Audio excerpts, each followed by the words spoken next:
despite the law requiring that salaries don't pass 35% of total revenue, the county paid 37% of 30.5 billion, blatantly breaching the law. Number 12, incompetence and deals facilitated double payment of leave allowance of 15.4 million to 178 favored county staffs, found on page 13 of the report.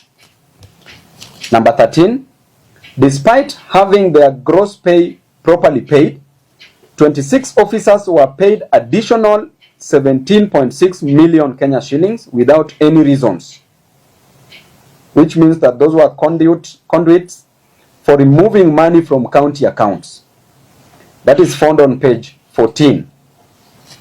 Number 14, an entire 393 employees not tax exempt were paid 52.5 million Kenya shillings without pay as you earn tax deductions, which means that money for KRA was stolen there. So KRA, mko na kazi, wacheni kufuata watu airport mkitafuta underwear ya watu huko na kutafuta vitu za watu. Kazi, pesa iko hapa kwa county. That is on page 14. Number 15, some 395 employees were paid additional salaries of 100 million that cannot be explained. Probable collectors for some big short, found on page 14.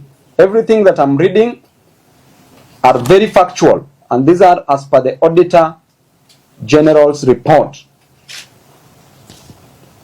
Number 16, out of 13,354 employees of the county, only 167, which is 1.25%, are persons with disabilities against legal requirements of 5%. They should be 5%, not 1.25%. So there is no compliance.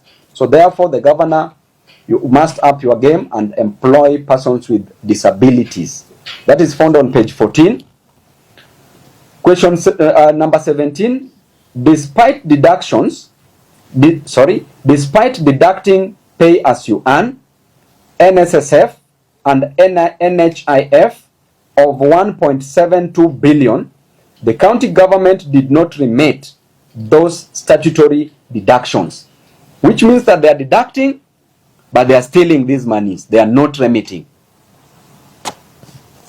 Number 18, on the drama of legal fees, 375.9 million paid irregularly as follows.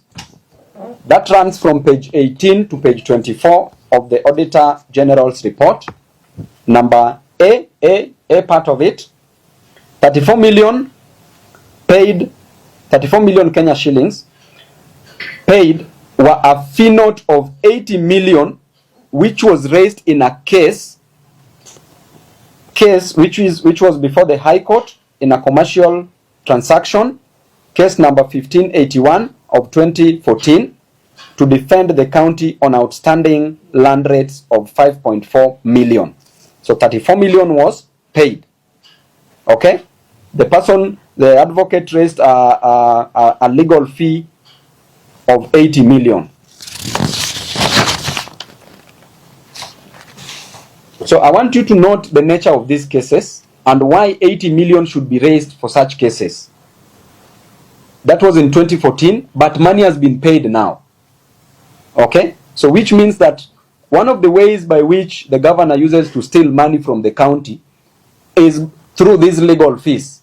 Using these lawyers, they have very exorbitant, expensive, high fee notes. Then that is where the government takes 50% of what he pays. And that is an agreement that he makes before. And that is what he dangles to some of the MCAs, that if you don't fight me, bring one lawyer, I pay your legal fees. So that is what is happening at the county.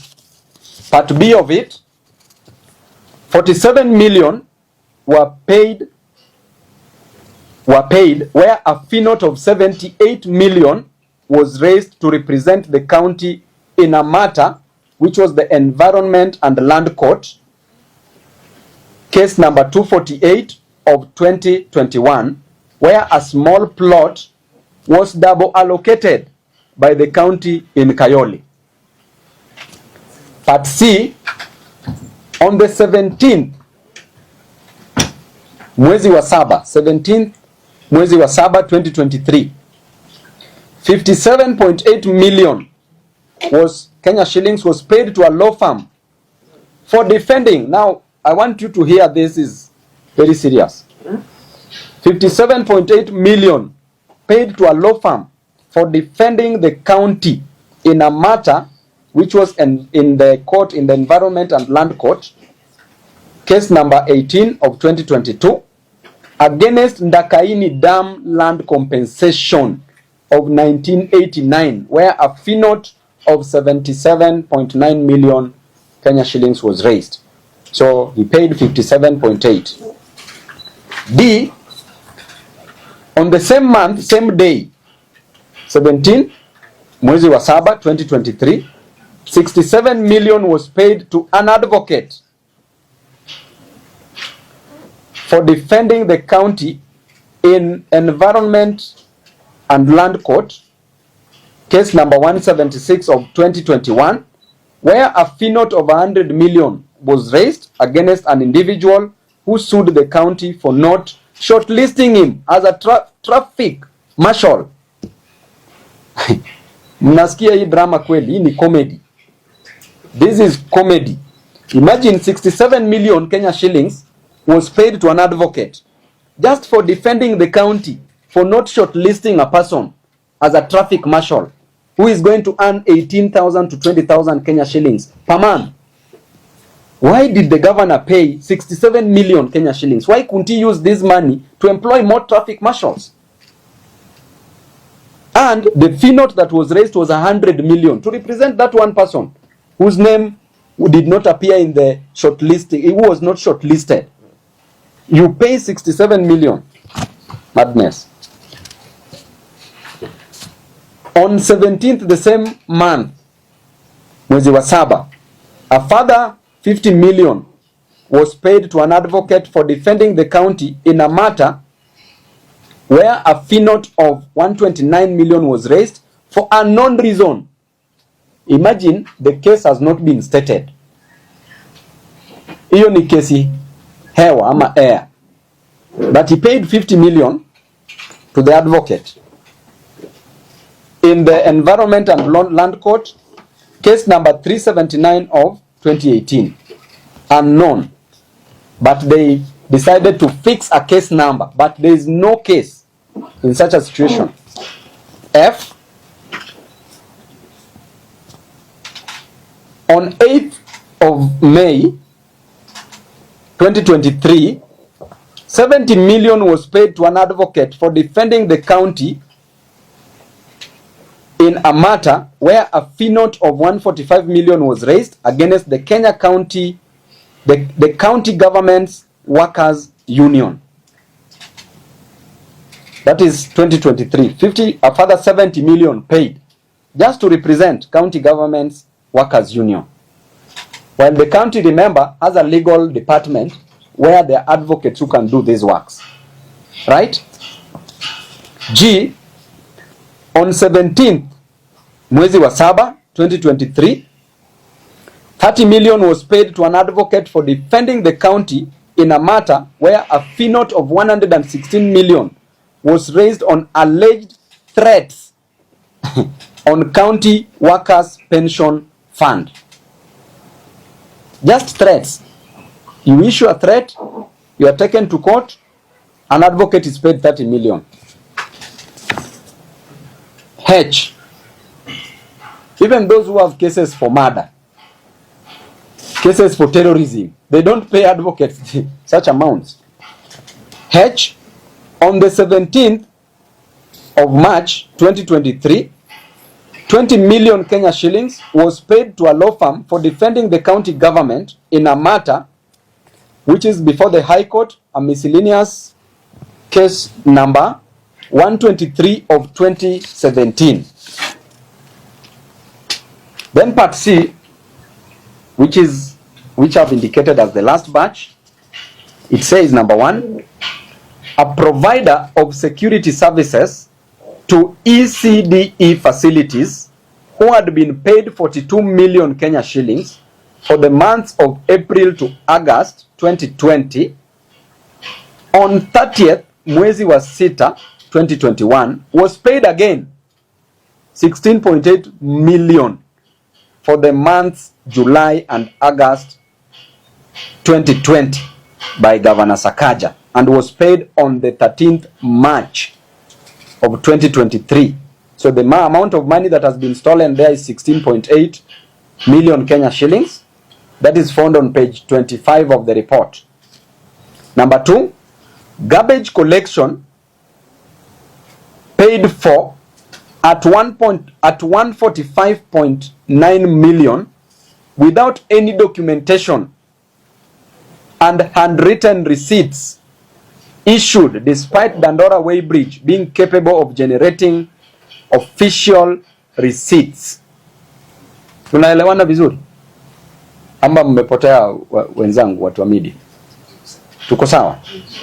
Umejua hii kitu inaweza fanya mtu aruke kutoka hapa dirisha mpaka chini ya commit suicide juu. Hii pesa hii, that is found on page 25.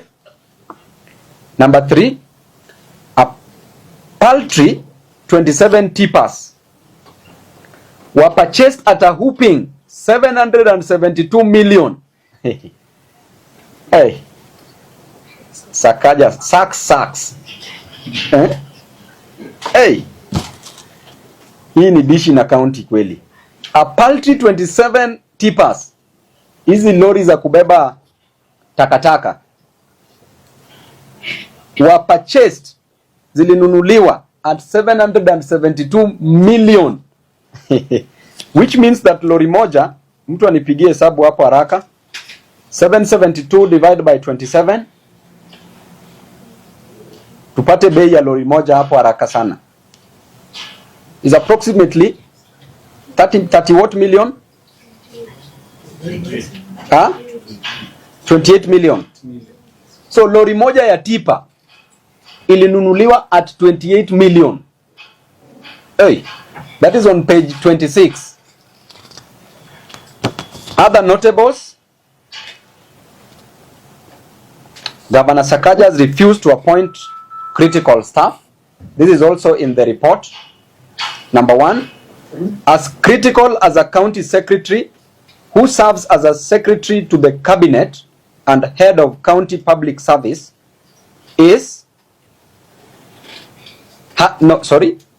county public service has not been appointed a substantive office holder for 19 months. Someone is still acting with restricted powers. Number 2, on the 35 accounting officers, only 29 have been appointed 19 months down the line.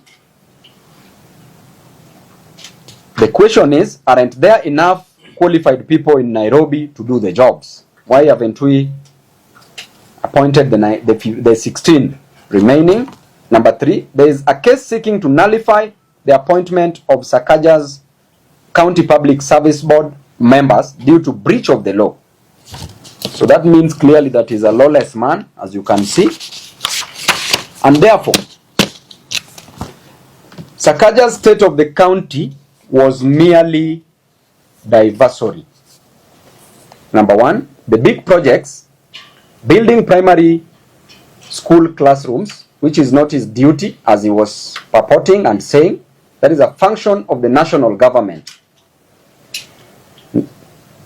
The big projects, building primary school classrooms, northern collector tunnel for water, waste to energy power facility, are not in the county government's budget, as he was saying that he will do them in this financial year. They are not in the budget. Therefore, he cannot do that which is not in the budget. Number 2, the county was running a budget of 42 billion with a development portion of 12 billion Kenya shillings. So the question is, where does this money go to? Because this financial year, clearly, Sakaja has only spent 400 million Kenya shillings. So where is the rest of the 12 billion? We are finishing our financial year in June. Number 3, as at 31st December 2023, end of financial year 2023-24, Sakaja had only collected 3.8 billion in on-source revenue. How can he lie that he collects the budgeted 19 billion on the on-source revenue? And if indeed he said that he collects that, then where is the balance, the deficit? Where has this money been taken to? Because he says that he collects money. So where is this money taken to? Number 4, Dishina County is getting funding from government development partners, from the national government, from the county government. And kitchens being built by the county government. Who is this so-called implementing partner? They've not been mentioned anywhere. Where and what is the contract between them and the county? That's a sensitive docket where you cannot say that you are in a contract with somebody and that contract is impliedly. The contract must be expressly. It must be put down on paper because that's a sensitive docket. We are dealing with children. We want Governor Sakaja to come out and account to the people of Nairobi on the specific resources budgeted for and entrusted with him from the equitable share of revenue, which is 20 billion Kenya shillings, on-source revenue of 19.9 billion Kenya shillings, and 3 other additional conditional allocations of 2 billion Kenya shillings. Whatever he chooses to do with other funds will be the subject of audit and accountability as and when those funds are available. Therefore, the people of Nairobi are not interested in drama. They are not interested in dimples anymore and damn talks. They need services in all the fundamental areas where the constitution devolved functions to counties. Thank you very much.